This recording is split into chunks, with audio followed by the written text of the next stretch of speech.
Всем привет, это канал Илон Маск. В этом дайджесте модернизация Гига Шанхай идет по плану, Starlink борется с отражениями, а Илон Маск увидел тенденцию к снижению инфляции. Начнем с Tesla. Долгожданный проект модернизации Гига Шанхай будет готов к запуску 8 августа. 16 июля были завершены работы по переформированию линий второй фазы, предназначенных для Model Y. А сейчас Tesla завершает работы по изменению производственной линии первой фазы, на которой выпускается Model 3. После завершения модернизации и перехода Tesla на трехсменный график, производительность завода значительно возрастет. Линия Model Y сможет выпускать 2200 автомобилей в день, а линия Model 3 от 1000 до 1200 Model 3 в день. До модернизации завод производил около 2500 автомобилей в день, зато теперь, если все пойдет по плану, это число может подскочить до 3400 авто в день. Не утомляйтесь от цифр, дальше их будет чуть меньше. С очередным обновлением Tesla значительно улучшила возможности по прогнозу запаса хода автомобилей. Теперь компания вникает в мельчайшие подробности, чтобы сделать прогноз как можно более точным. Учитываются давление в шинах, потери энергии на зарядку телефона и 12-вольтовых аксессуаров, плотность воздуха и нагрев охлаждения батареи. Что ж, давайте подождем, пока будет учтен эффект притяжения Марса, и тогда вообще будет красота. Далее немного печали. Tesla отзывает некоторые Model Y 2022 года после того, как компания нашла проблему с системой обнаружения столкновений и подушкой безопасности переднего пассажира. Оказалось, что несущая конструкция переднего бампера может повлиять на обнаружение столкновения автомобиля во время некоторых ДТП на низкой скорости. В результате подушка безопасности переднего пассажира может сработать неправильно. Отзыв будет решен путем замены несущей конструкции бампера, который можно выполнить в любом сервисном центре Tesla. Ожидается, что отзыв затронет небольшое количество автомобилей. Не радует и то, что выручка Tesla China за второй квартал упала более чем на 18%. Тем не менее, она увеличилась почти на 33% по сравнению с аналогичным периодом прошлого года. Ранее Tesla была вынуждена закрыть завод в Шанхае из-за резкого роста случаев COVID-19, поскольку город ввел строгий карантин. Завод вновь открылся 19 апреля, но на полную мощность вышел только в начале июня. Это стало большим ударом по работе Tesla в Китае, поскольку в апреле продажи значительно упали. Но не беспокойтесь, компания намерена наверстать упущенное, как и всегда. Дальше лучше поползли слухи о том, что Tesla хочет привлечь швейцарскую компанию Bühler в качестве поставщика гигапресс. Подобно Hydra, Bühler также является производителем крупногабаритных машин для литья под давлением. Bühler – интересный выбор, особенно учитывая, что компания была одной из фирм, отклонивших предложение Tesla о поставке 6000-тонного гигапресса несколько лет назад, но земля-то все-таки круглая. Тут, оказывается, новые Model S и Model X до сих пор не поставлялись за пределы Северной Америки. Это очень расстраивало владельцев заказов из Европы, некоторые из которых ждали обновленные автомобили с начала прошлого года. К счастью, похоже, что Tesla начала общаться с некоторыми владельцами резерва Model S Plaid в Европе. Одному из них наконец-то рекомендовали подготовиться к доставке его Model S Plaid и предоставить контактные данные и платежную информацию. А как долго вы готовы ждать свою Теслу? Пишите в комментариях.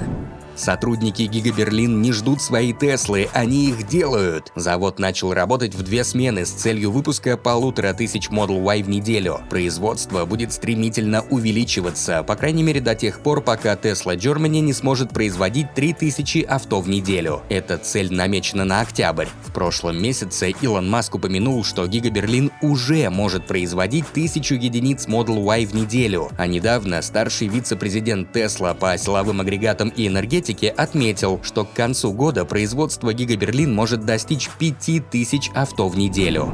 Также Tesla расширяет свою сеть Supercharger. На этот раз к глобальной сети зарядных станций присоединилась Турция. Новая станция будет вскоре построена в северо-западной провинции Болу. Поговаривают, что необходимое оборудование уже доставлено на место установки. Эти зарядные устройства подготовят почву для выхода Tesla на турецкий рынок в этом году. Немного про экономику от Илона Маска. Он верит, что инфляция может наконец-то начать снижаться. Вера эта не беспочвенная. искусственно, а опирается на расценки комплектующих Tesla. Ранее Маск уже говорил, что будет ждать падения инфляции, чтобы следом снизить цены на автомобили Tesla. За последние несколько лет уровень инфляции достиг рекордно высокого уровня, которого мы не видели уже несколько десятилетий. Это привело к росту цен практически во всех отраслях, особенно в автомобильной. В случае с Tesla за последние 2 года цены выросли более чем на 20%. Это разочаровало многих, так как Илон Маск всегда говорил, что цель Tesla — сделать электромобили более доступными. Однако, когда Маска спросили, собирается ли Tesla снижать цены, он сказал, что пока рано говорить об этом. Вот и мы не будем. И пока перейдем к новостям о SpaceX. SpaceX сообщает, что сумела снизить уровень отражательной способности Starlink. По сравнению с первым поколением аппаратов сети, новые будут незаметны для невооруженного глаза. Чтобы снизить уровень блеска спутников, команда провела большую работу по разработке новых материалов и технологий. В борьбе с паразитным светом все средства хороши. Теперь при создании спутников SpaceX будет использовать зеркальную диэлектрическую пленку, самую черную краску из существующих, специальные козырьки и измененное положение солнечной батареи. Тем не менее, иногда спутники будет видно, особенно сразу после запуска аппаратов. Это явление временное, поскольку после запуска спутникам требуется некоторое время, чтобы достичь своих орбит. Надеемся, что астрономы-любители станут чуть меньше ненавидеть Starlink. А он, кстати, может заработать на Филиппинах уже до конца этого года. Ранее уже сообщалось, что Starlink будет доступен в стране, но лишь в качестве дополнительного поставщика доступа в интернет. К сети были подключены некоторые учебные заведения. Как сообщают представители SpaceX, местные жители могут рассчитывать на пропускную способность от 100 до 200 мегабит в секунду и задержку в 20 миллисекунд. На данный момент осталось решить некоторые бюрократические вопросы. А уже со дня на день SpaceX отправит в космос мозаику из владельцев Tesla. Не беспокойтесь, никто не пострадает. Участники, которые присоединились к реферальной программе Tesla и имели подтвержденного реферала, могли получить необычную награду, а именно возможность отправить фотографию в космос. Все изображения были собраны и объединены в одну фотомозаику, на которой изображена Tesla Roadster и манекен Starman на фоне Земли. Изображение будет запущено 5 августа на ракете-носителе Falcon 9 в рамках миссии KPLO. А НАСА сдвинула запуск миссии лунохода Viper на год, с ноября 23 на ноябрь 24 года. Планируется, что Falcon Heavy доставит на Южный полюс Луны посадочный модуль Griffin от Astrobotic с луноходом Viper на борту. Сам аппарат займется поиском подповерхностного льда. Новые данные, которые будут получены с Viper, дадут представление о происхождении и распределении воды на Луне и помогут определить, как можно собирать ресурсы для будущего исследования космоса человеком, сообщается в пресс-релизе НАСА.